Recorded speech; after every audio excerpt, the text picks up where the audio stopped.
나는 죽을 때까지 재미있게 살고 싶다 저자이신 이근우 선생님을 모시고 특별 대담을 지금부터 시작하도록 할까 합니다. 참 저는 뭐 짧지 않게 이렇게 부부 상담을 하다 보면 선생님 느끼는 게 아휴 저런 남편 만나지 말았으면 이 사람 참 좋았을 텐데 그래서 이분들도 상담하면서 하는 얘기가 잘 골라야 돼요. 이런 얘기 자주 하시거든요. 그런데 정작 또 당사자를 보면 아유 당신도 그래요. 당신을 또 고른 사람은 얼마나 힘들었겠어 이런 생각도 드는데요. 그러다 보면 자연스럽게 늘 저한테 떠오르는 의문이 저런 남편감은 좀 고르지 말아야 되겠다. 결혼할 때 정신과 상담을 오래 선생님께서 하신 이 안목으로 보실 때 이런 남자는 아무리 조건이 좋아도 좀 피해야 된다. 그런 남편감이 있지도 않을까 싶은 생각이 드는데요. 그렇죠. 부인들이 예. 요즘은 이제 뭐 쉽게 정신과에 가서 상담도 하고 그러지만은 내가 한창 일할 때는 좀 그런 게 부끄럽게 생각한다든지 어렵게 생각됐던 시절이 있어요. 예. 근데 그럴 때 와서 자기는 이제 잘못된 선택이었다는 것을 이제 이 얘기를 하고 이제 화병이 생긴 거지. 그래서 가만히 들어보면 확실히 잘못된 선택이에요. 잘못된 선택인데 그거는 뭐라고 제가 설명을 드릴 수 있느냐 하면 착각으로 결혼을 해요. 착각으로요? 모두 다 잘못된 선택을 해요. 자기만 그런 게 아니라 남편도. 그건 무슨 뜻이냐면 내 배우자는 이런 것을 갖고 있을 것이다 하는 것을 물어보지도 안 하고 자기가 짐작을 하는 거예요. 그래가지고 결혼을 하는 거예요. 이 사람은 지식이 많을 것이다. 이 사람은 돈이 많을 것이다. 요새 같으면 통장에 돈이 얼마 들었냐 이렇게 물어보면 쉽게 알 수 있는 건데 겉을 보니까 부자인 것 같다. 뭐 겉을 보니까 뭐 지식이 굉장한 것 같다. 뭐 등등 아니면 굉장히 자상한 것 같다. 이걸로 내 기준으로 판단해서 50% 믿고 결혼하는 거예요. 가보니까 내가 평소에 교제할 때 보지 못했던 부정적인 50%가 이제 눈에 들어오기 시작하는 거예요. 그러면 앞에 50%는 이제 그건 당연히 있어야 되는 거고 이 부정적인 50%는 어떻게든지 내가 고쳐가지고 이러는 거예요. 이제 그게 우선 선택에서부터 착각이고 그 다음에 고치겠다 하는 그것도 착각이고 그래요. 그리고 이제 내가 권하고 싶은 것은 그런 교제 과정에서 정말로 객관적으로 써야 돼. 아무리 이 사람이 좋다고 하더라도 이 사람이 나에게 원하는 게 무엇인가 그걸 내가 충족시켜 줄 수 있는가 없는가 이걸 서로 맞추어 봐야 돼요. 그런데 그렇지는 않고 서로 교제할 때는 좋은 50%만 눈에 들어오니까 콩깍지 낀다고 50% 때문에 그것만 즐겁게 자꾸 쫓아다니다가 마는 거예요. 그 긴 시간 또는 짧은 시간을 숨어있는 50%를 발견하고 그걸 내가 보완할 능력이 있는가 아니면 그렇더라도 내가 참고 그거는 할 수 있는가 이런 자기 검증을 좀 해야 되는데 그 검증은 하나도 하지 않고 저 사람은 가지고 있을 것이다. 돈이 많을 것이다. 그래 놓고 결혼해서 돈 내놓으라고 그러면 돈 벌 재주도 없는 사람이 이게 이런 착각이라는 거지. 그러니까 만날 때부터 조금은 그런 이성적으로 재미있는 거는 사실인데 그죠? 그럼에도 불구하고 그런 것을 서로 대화로 어느 정도 이 한계를 약속해 놓지 않고는 무한정 기대를 하니까 그거는 어려운 거예요. 그렇군요. 선생님, 제가 드린 질문에 대해서 이제 저는 작은 질문을 드린 것 같아요. 선생님 크게 답을 해주신 느낌이 들고요. 교과서로 얘기하면 총론과 개론을 말씀해 주신 것 같아서 누구나 착각하고 결혼한다. 그래서 지나치게 높은 기대, 그리고 고치겠다는 마음, 이러한 것들이 참 결혼 생활을 힘들게 하고 그 결과로 내가 선택을 잘못했나 보다. 이런 이야기를 한다. 그런 원리를 이제 말씀해 주셔서 잘 정리가 됐는데요. 그럼에도 불구하고 뭐 인성적으로 보거나 예를 들어서 재혼하려는 여성 500명을 대상으로 설문조사한 걸 제가 한번 봤더니 그 미혼들이 그 조건으로 이야기하는 건 하나도 없고 앞으로 다시 결혼하고 싶은 남자 상을 얘기하라 그랬더니 1위가 자기중심적이지 않은 남자, 2위가 권위적이지 않은 남자, 3위가 무뚝뚝하지 않은 남자였고, 미혼 여성들한테는 이런 것들이 전혀 없고, 뭐, 성격 좋고, 장래성 있고, 집안 좋고, 재력 있고, 뭐, 이런 것들이 나오는데, 살아보니 이런 것 전혀 중요하지 않다. 그래서 그런 차원에서 조금 말씀드리면. 그런 게 이제 뒤에 숨어 있는 건데. 숨어 있는 거, 예. 숨어 있는 걸 다 말씀드리기는 어렵고, 한 예. 세 가지만 네네. 말씀드릴게요. 그걸 좀 예. 듣고 싶어서, 네. 제일 여러분들이 피해야 될 거는 의심이 많은 사람이에요. 예. 그거는 이제 같이 데이트할 때로도 이래 보면 그런 건 얼마든지 볼 수가 있어요.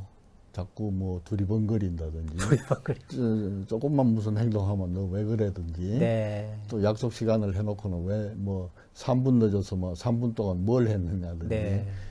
아주 이런 분들이 있어요. 모든 것을 의심으로부터 출발하는 사람이 있어요. 그거는 결혼을 하면 참 괴롭습니다. 그러니까 그건 선택 과정에서 이렇게 제외하는 게 좋을 것 같아요. 네.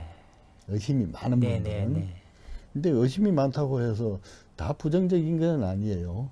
의심이 많은 사람이 예를 들면 그걸 필요로 하는 직업들이 있어요. 검사라든지. 검사라든지 말이지 수사관이라든지 네. 이런 도둑놈이 뭐 나는 어제 안 그랬어요. 하면 안 그랬니? 가라. 이런 건 아니거든. 네. 안 그랬다면 어제 1시부터 2시까지는 뭘 했느냐. 네. 코치코치 이제 이런 의심이 결과가 이거는 이제 말하자면 의심은 같은 의심이라도 네. 생산적이고 기여하는 바가 있잖아요. 그렇죠. 그런데 이제 이런 의심이 그렇지 못한 경우는 주로 이제 의처증이라든지 어부증이라든지 네. 사회에 대한 모든 불신, 불만 이런 것의 근원이 되어질 수가 있어요. 예. 그럼 결혼 생활을 하는데 이건 네거티브한 에너지거든. 한마디로 피곤하게. 예, 이거는 빚이나 같아요. 네. 돈을 모으자면 빚을 우선 없애면 돈이 차곡차곡 모이잖아요. 네. 빚을 없앨 때까지 아주 힘들잖아요. 아. 그것처럼 이 의심이라는 뿌리를 없애는 데는 그거는 뭐 거의 불가능하거나 네. 너무 힘들어요. 예, 그렇기 때문에 이 교제 과정에서 그런 의심이 보인다든지 네. 그런 거 그냥 집착하는 분들이 있어요. 네. 집착하는 맹목적이죠. 이거는 어떻게 보면 객관적으로 보면 한 우물을 이렇게 파니까 뭐 좋은 점도 있겠다 이렇게 보이지만은 그렇게 어떻게 타당한 걸 한 우물을 판다 이게 아니고 자기가 생각하는 남은 이해하지 못하지만 네. 자기의 또 이제 가치가 있어요. 네. 자기 나름 내리는 정의가 있고 예. 그러니까 거기에 이제 집착하기 시작하면 곁에는 아무것도 안 보이는 거예요. 네. 그 말하자면 우리가 그냥 이래 보면 여기 앞에 앉아 계시는 분들 다 보이고 그러죠. 그 내가 손을 열어가지고 요 구멍으로만 열어보면 네. 한 분의 한 부분밖에는 안 보이잖아요. 그 집착이라는 게 그런 거예요. 예. 그게 이제 잘못되어 있다고 생각하면 그 물론 의심하고도 연관이 되고 그런데 이제 그런 의심, 네. 집착 그 다음에 이제 한 가지 피해야 될 거는 앞에도 잠깐 그 설명을 하셨던데 자기중심적인 사람. 네. 나만 아는 사람. 그게 이거 흔히 이제 얘기하는 공주병, 뭐 왕자병 네, 그런 거죠. 예. 그거는 이제 성격적으로 뭐라고 할까 미성숙하다는 뜻이거든요. 네. 결혼이라는 것은 성숙한 사람들이 서로 인격을 나누는 거예요. 그러면 이런 사람을 하고 같이 결혼하려면 데리다가 자기가 키워가지고 결혼하는 거나 같은데 그 자기 마음대로 키워지지 않는 게 또 이제 자기 중심적이거든요. 네. 강론을 말하면 한 그 세 가지 좀 네. 유의해서 좀 보시면 어떨까. 저도 선생님 말씀 참 공감이 되는 게 저도 이제 부부들 상담에서 가장 그 상담에서 효과가 어려운 부류가 그 말씀하신 세 부류인 것 같아요. 일단 상담자 자체가 믿지를 않으니까 자체를 그렇죠. 집착하고 자기 가치에. 오늘 참 이 말씀으로 대한민국의 많은 미혼 여성들이 참 좋은 또 지혜의 기준을 가지게 되지 않았을까 이런 생각하게 되고요. 또 딸 시집 보내야 되는 그 엄마 입장에서도 도움이 되지 않았을까 이런 생각합니다. 예, 선생님 고맙습니다. 네, 감사합니다. 지난 시간에는 뭐 어떻게 보면 우리 예전에 나왔던 나쁜 남자 고르는 법, 나쁜 돌 골라내는 법처럼 했더니 선생님께서 해주신 말씀이 많은 도움이 된 것 같습니다. 의심하고 그다음에 집착하고 자기중심적인 남자는 가급적 피해라. 그러나 그런 걸 피했다 그래도 수많은 그 50%가 있을 수가 있고 너무 지나친 기대 이러한 것들 또 바꾸겠다는 그런 마음 모두 위험한 마음이다 이런 걸 잘 배울 수 있었는데요. 오늘은 반대로 이렇게 결혼을 하려는 미혼 남성들을 위한 또 아들을 그 딸한테 어떤 여자한테 시집 보내야 되는 엄마 입장에서 보면 저런 며느리감은 아닌데 또 남자 입장에서 보면 저런 아내감은 아닌데 그런 사람이 또 있을 수 있지 않습니까? 또 남자와 같을 수도 있고 다를 수도 있는데 어떤 사람은 좀 남자들이 결혼할 때 좀 피해야 될까요? 배우자감으로. 늘 제가 그런 그 줄에 설 때도 이 얘기를 많이 합니다만은 내가 뭘 노력을 하지 않더라도 이미 몸에 배어 있는 그 능력이 있어요. 네. 그 능력을 가지고 부인에게 뭐를 해줄 수 있는가 그걸 우선 생각하고 예. 그 다음에 내가 만나고자 하는 여인이 내가 원하는 것을 충족시켜 줄 수 있는지 네. 내가 바라는 것 예, 예, 예. 그 두 가지를 좀 생각해 봤으면 좋겠어요. 네. 그러면 내가 아무리 바라지만은 상대방이 가지고 있지 않다면 그거는 충족되질 수가 없어요. 그 결혼 생활이라고 하는 것은 없는 거를 가르쳐 가면서 하는 게 아니에요. 네. 이미 배운 습관을 가지고 실전을 하는 겁니다. 아, 가족도 내가 실전으로 이루는 거죠. 근데 그걸 뭐 가르쳐 가면서 이렇게 살자 이거는 아니거든요. 예. 그거는 이미 그러면 배우는데도 뭐 습관도 정도의 차이가 있을 것 아니에요. 그 정도의 차이는 서로 맞추는 거예요. 맞춤. 네. 네. 찾아야 돼요. 그거. 예. 근데 이제 남자들이 찾는 경우는 되게 앞에 제가 말씀드린 그런 좀 단순하고 예. 뭐 그런데 좀 약하지 않나 하는 생각이 들어요. 네.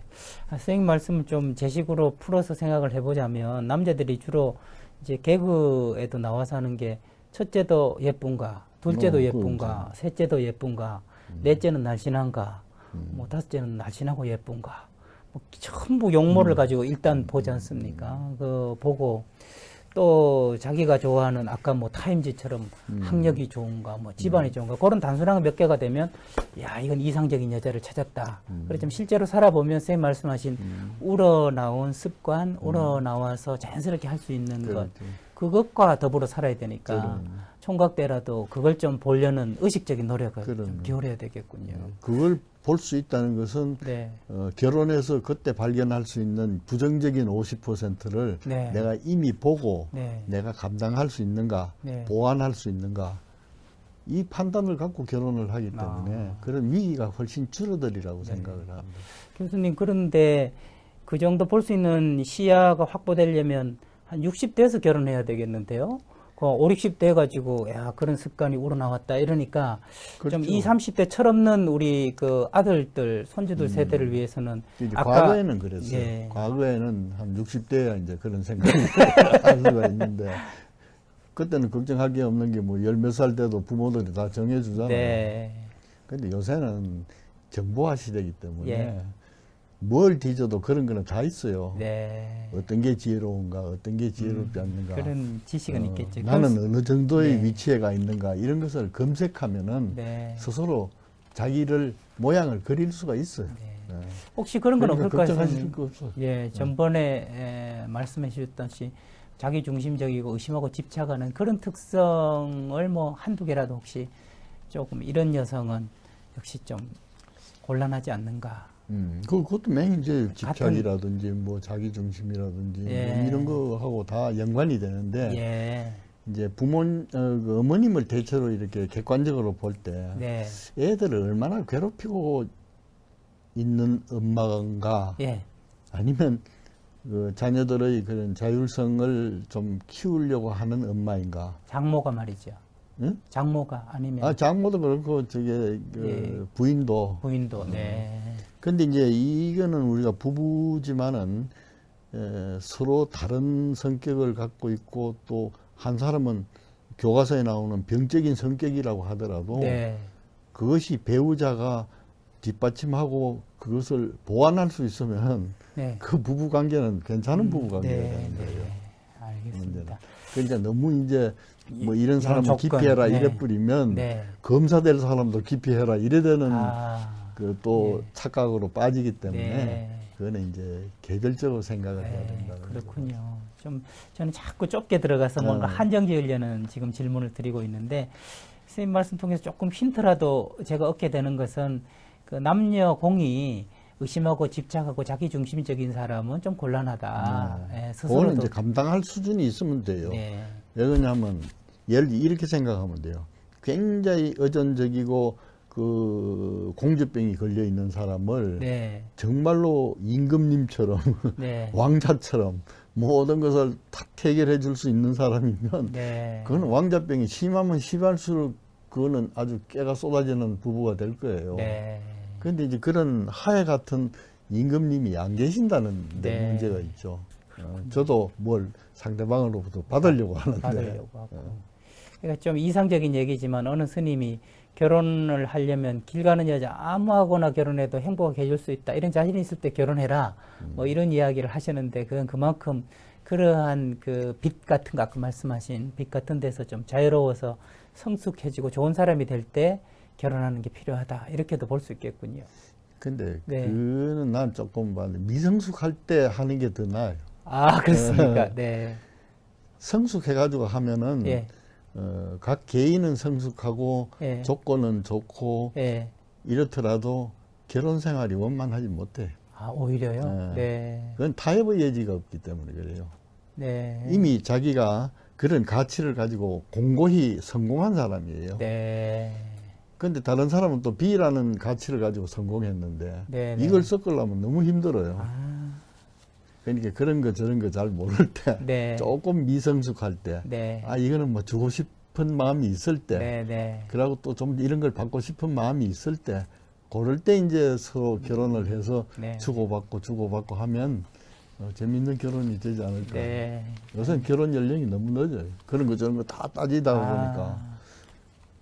알겠습니다. 선생님, 오늘도 또 지혜로운 말씀 통해서 좀 좁게 보던 제 시각도 넓어진 것 같고 다른 분들도 도움 받았을 리라 생각합니다. 네. 감사합니다. 선생님. 예. 네.